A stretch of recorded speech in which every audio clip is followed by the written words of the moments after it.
Hello and welcome to casing education. I am Kulbhushan. Let's start today's tutorial. तो देखिए, आज बहुत ही इंपॉर्टेंट टॉपिक हम डिस्कस करने वाले हैं, इंडिया यूएस रिलेशंस, यानी कि भारत अमेरिका संबंध। आपके लिए क्यों इंपॉर्टेंट है? यूपीएससी के जीएस 2 का पार्ट है ये, इंटरनेशनल रिलेशंस का। बहुत ही इंपॉर्टेंट टॉपिक है। इस समय जो कंडीशन चल रही है उसको देखते हुए तो ये और भी ज्यादा इंपॉर्टेंट हो जाता है। तो हम डिस्कस करने वाले हैं आजादी के बाद से अभी तक किस तरह से इंडिया यूएस के रिलेशंस रहे हैं, कौन कौन सी मेजर घटनाएं इस तरह की हुई हैं जिन्होंने इन रिलेशंस को एक अंजाम दिया है, या कौन कौन से ऐसे महत्वपूर्ण बिंदु रहे हैं जिसकी वजह से इन रिलेशंस में कभी खटास आई है, कभी ये रिलेशन और अच्छे हो गए हैं। तो चलिए आइए देख लेते हैं। तो देखिए, भारत अमेरिका संबंध क्या है? इस तरह के हैं कि एक दूसरे पर डिपेंडेंट भी हैं, लेकिन साथ के साथ मतभेद भी जारी हैं, कॉन्फ्लिक्ट्स भी चल रहे हैं, रिश्ते गहरे हो रहे हैं, लेकिन कॉन्फ्लिक्ट्स भी जारी हैं। इसमें इसको जानने से पहले हम एक चीज समझ लेते हैं। एक होता है सहजीवी संबंध।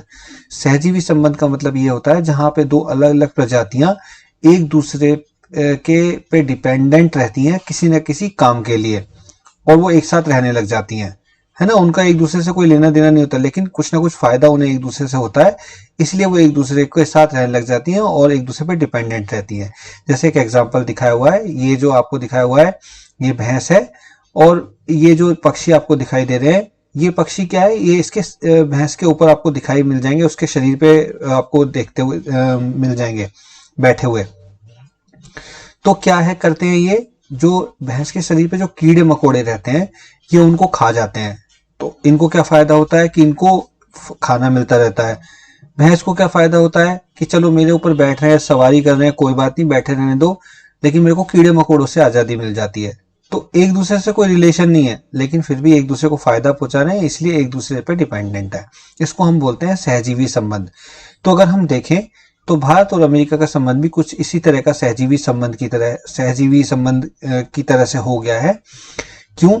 क्योंकि देखिए, अगर अमेरिका को एशिया में अपनी पैठ बनानी है तो उसको भारत की जरूरत है। अगर उसको चाइना को काउंटर करना है तो उसे भारत की जरूरत है। भारत को भी आप ऐसा नहीं बोल सकते कि अमेरिका की जरूरत नहीं है। भारत भी कहीं ना कहीं अमेरिका पर डिपेंडेंट है, टेक्नोलॉजी के लिए, वेपन्स के लिए, बहुत सारी चीजों के लिए। तो हम कहीं ना कहीं एक दूसरे की कुछ ना कुछ जरूरतें पूरी करते हैं, तभी ये रिलेशन अभी भी बना हुआ है और गहरा रहा है, हालांकि कॉन्फ्लिक्ट्स भी जारी हैं। हाल ही में जो हमारे विदेश मंत्री हैं एस जयशंकर साहब ने पाकिस्तान के पुराने F-16 बेड़े के लिए अमेरिका के दिए हुए $450 मिलियन का जो मेंटेनेंस पैकेज है उस पर नाखुशी जताई। फिर अगले ही दिन क्या हुआ? अमेरिका के विदेश मंत्री एंटनी ब्लिंकन के साथ जयशंकर जी ने कहा कि मैं भारत और अमेरिका के संबंधों को लेकर बहुत उत्साहित हूं। अब देखिए, एक दिन नाखुशी जताई है, दूसरे दिन दोनों मिलकर जॉइंट स्टेटमेंट दे रहे हैं कि हम दोनों बहुत एक्साइटेड हैं हमारे रिलेशंस को लेकर। तो इससे क्या पता चला कि एक तरफ तो रिश्ते गहरे हो रहे हैं, लेकिन साथ साथ मतभेद भी जारी है। इसके मुख्य बिंदु हम लोग देख लेते हैं। तो 54 में अमेरिका ने पाकिस्तान को उसके केंद्रीय संधि संगठन सेंटो का एलाई बना लिया। भारत ने इसका मुकाबला करने के लिए क्या किया? क्योंकि देखिए, उस टाइम पे क्या है, दो गुट बन गए थे, है ना, दो ध्रुव बन गए थे पूरे विश्व में। एक तरफ था यूएसए, एक तरफ था यूएसएसआर।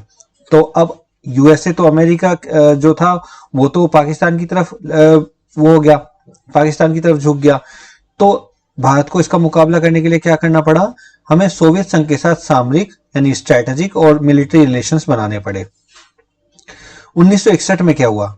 भारत ने अमेरिका और सोवियत संघ के बीच शीत युद्ध से बचने के लिए गुटनिरपेक्ष आंदोलन शुरू किया और इसका संस्थापक बना। देखिए, जैसे मैंने बताया कि उस टाइम पे क्या हुआ था, एक दो गुट बन गए थे, एक यूएसएसआर, एक यूएसए। तो आधे कंट्री यूएसएसआर को सपोर्ट करने लगे, आधे कंट्री क्या होगा कि यूएसए को सपोर्ट करने लगे। तो भारत ने क्या कहा? भारत ने बोला कि भाई ठीक है, हम लोग किसी भी गुट का पार्ट नहीं बनेंगे, हम लोग गुट निरपेक्ष रहेंगे, हम लोग अपना एक थर्ड फ्रंट बनाएंगे जिसको हम गुट निरपेक्ष आंदोलन हम लोग कहेंगे। उसका संस्थापक बना कि हम लोग किसी में शामिल नहीं होंगे, हम अपने देश की डेवलपमेंट पे ध्यान देंगे, जो कि उस समय एक बहुत अच्छी नीति थी। 1991 में क्या हुआ? यूएसएसआर का विघटन हो गया। उसके बाद क्या हुआ? जो पूरा विश्व था वो एक ध्रुवीय हो गया, यानी कि अमेरिका ही अब सबसे बड़ी शक्ति बन के रह गया।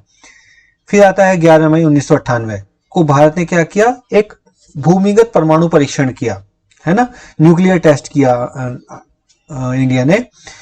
और वो ये जो टेस्ट है ये इतने गुपचुप तरीके से किया गया, इतने छुपे हुए तरीके से किया गया कि अमेरिका के खुफिया संगठन जो कि हर चीज का पता लगा लेते हैं कहाँ पे क्या घटने वाला है, उनको भी इसकी भनक तक नहीं लगी और वो सब लोग शॉक रह गए कि ये इंडिया ने क्या कर दिखाया।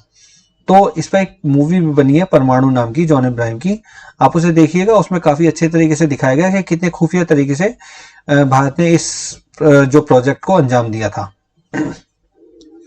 नतीजा क्या हुआ, उस समय के अमेरिकी राष्ट्रपति बिल क्लिंटन ने भारत पर आर्थिक प्रतिबंध लगा दिए। माफ कीजिएगा।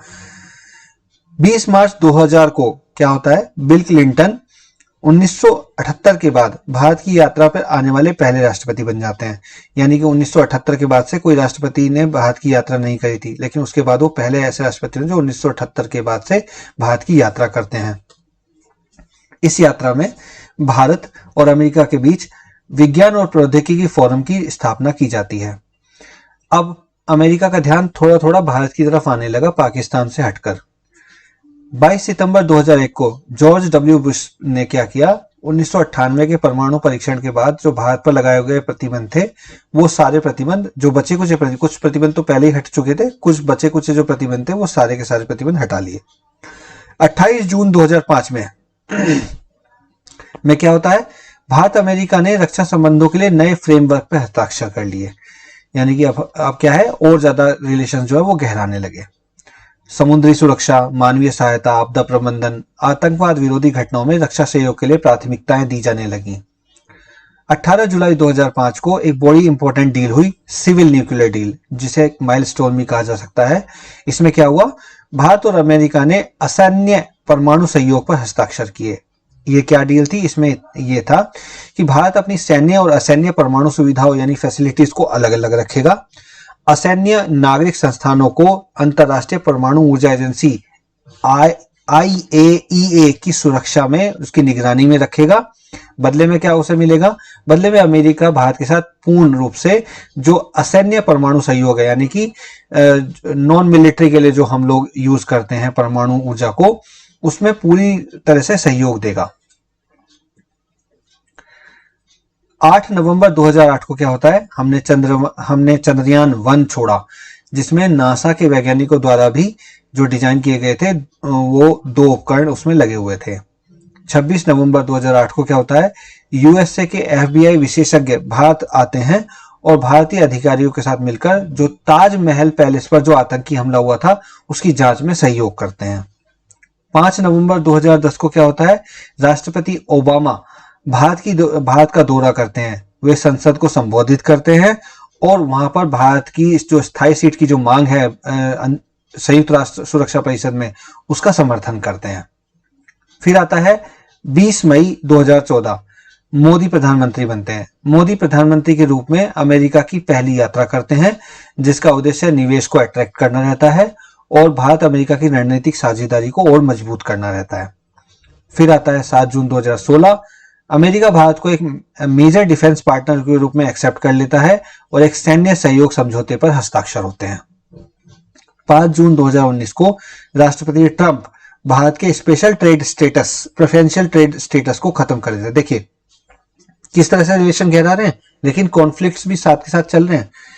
तो ट्रंप ने क्या किया, जो भारत का जो स्टेटस था प्रेफरेंशियल ट्रेड स्टेटस, उसको खत्म कर देते हैं। उसमें क्या है, ट्रेड में कुछ रियायतें मिलती हैं। 2018 में क्या होता है, भारत स्टील और एल्यूमिनियम पर जो अमेरिका ने टैरिफ लगाए थे उसके जवाब में 28 अमेरिकी उत्पादों पर टैरिफ लगा देता है। टैरिफ मतलब जो शुल्क है ना, उसको बढ़ा देता है। अच्छा, फिर क्या होता है, यूएस के, अब देखिए अब ये कुछ हालिया घटनाएं हैं, है ना। इसमें क्या है, यूएस प्रेशर की वजह से भारत को ईरान और वेनेजुएला से जो हम लोग रियायती दरों पे जो कच्चा तेल खरीद रहे थे उसके आयात को हमें रोकना पड़ा, क्योंकि यूएस ने हम पे बहुत प्रेशर बनाया इंडिया पे, जिससे क्या हुआ, हमारा जो तेल का इंपोर्ट का जो बिल था वो बढ़ने लगा। जो रूस और यूक्रेन युद्ध के बाद से रूस से जो हम लोग रियायती दरों पर तेल खरीद रहे थे, उस पर भी अमेरिका ने इसी तरह का प्रेशर बनाया। अमेरिका ने तो कोशिश भी की कि रूस से जो हमने S-400 जो मिसाइल डिफेंस सिस्टम जो हमने खरीदा है उसकी डील भी कैंसिल हो जाए, इतना प्रेशर बनाने की कोशिश की गई, लेकिन भारत उसके सामने झुका नहीं। भारत ने फाइनली वो डील पूरी कर ली। अच्छा, अब देखिए ये इसमें दिखाया हुआ है ये एक सीसो टाइप का झूला है। इसमें क्या होता है, इसमें दोनों तरफ लोग बैठते हैं, इसको झुलाया जाता है। तो उस झूले, जब ये झूला ऑपरेट हो रहा होता है उस समय क्या होता है, कहीं पे तो बैलेंस हो जाता है, कहीं पे एक तरफ झुक जाता है, कहीं पे दूसरी तरफ झुक जाता है ना। कहीं जब ये बैलेंस होता है तो देखिए भारत जो इंडिया यूएस रिलेशन है वो भी सीसा की तरह से ही रहे हैं, कभी तो बैलेंस हो जाते हैं, है ना। हम लोग एक दूसरे को बिल्कुल रिस्पेक्ट से के साथ हम आगे बढ़ते हैं, एक दूसरे को सपोर्ट करते हैं। फिर क्या होता है, कभी अमेरिका का पल्ला भारी पड़ जाता है, वो कुछ ऐसा कर देता है जो इंडिया के पक्ष में नहीं रहता है। फिर कभी इंडिया का पल्ला भारी पड़ जाता है, फिर हम लोग भी कभी उनके सामने नहीं झुकते हैं, हम लोग भी फिर अपने हिसाब से काम करने लग जाते हैं। तो देखिए भारत और अमेरिका का जो संबंध है ना कहीं हम ये कह सकते हैं कि अमेरिका, देखिए हम सब जानते हैं कि विश्व की एक बड़ी शक्ति है, तो लेकिन इंडिया भी कम नहीं है, इंडिया भी एक उभरती हुई शक्ति है, आर्थिक शक्ति है। तो कहीं ना कहीं हम एक दूसरे पे डिपेंडेंट तो हैं, लेकिन ये भी हमें मानना पड़ेगा कि अमेरिका बीच बीच में कुछ ऐसा कर देता है कि जिसकी वजह से इंडिया को लगता है कि क्या ये सब चीजें जो हैं वो सही भी हैं, हम लोग सही दिशा में जा भी रहे हैं, क्योंकि पाकिस्तान को अचानक सपोर्ट करने लग जाता है। अब देखिए सब कुछ सही चल रहा था, पाकिस्तान के लिए F-16 के लिए मेंटेनेंस पैकेज दे दिया, तो समझ नहीं आता कि मतलब अमेरिका क्या करना चाहता है। मतलब एक तरफ तो वो चाइना को काउंटर करने के लिए इंडिया को सपोर्ट करता है, फिर इंडिया ज्यादा ना बढ़ जाए शायद इसीलिए पाकिस्तान को सपोर्ट करता है। तो कह सकते हैं हम लोग कि हमारा जो रिलेशन है एक सीसो की तरह से रहा है, कभी बैलेंस हो जाता है और कभी पल्ला इधर या उधर होता रहता है। तो ये था एक इम्पोर्टेंट डिस्कशन जो मुझे लगा कि आपके लिए लाना चाहिए। वीडियो अच्छा लगा तो लाइक और शेयर करिए। चैनल अगर अभी तक आपने सब्सक्राइब नहीं किया तो चैनल को सब्सक्राइब जरूर कर लीजिए, ताकि इस तरह के जो भी वीडियो नोटिफिकेशन है वो आपको टाइमली मिलते रहे। इस वीडियो में इतना ही, मिलते हैं अगली वीडियो में। थैंक यू सो मच, जय हिंद।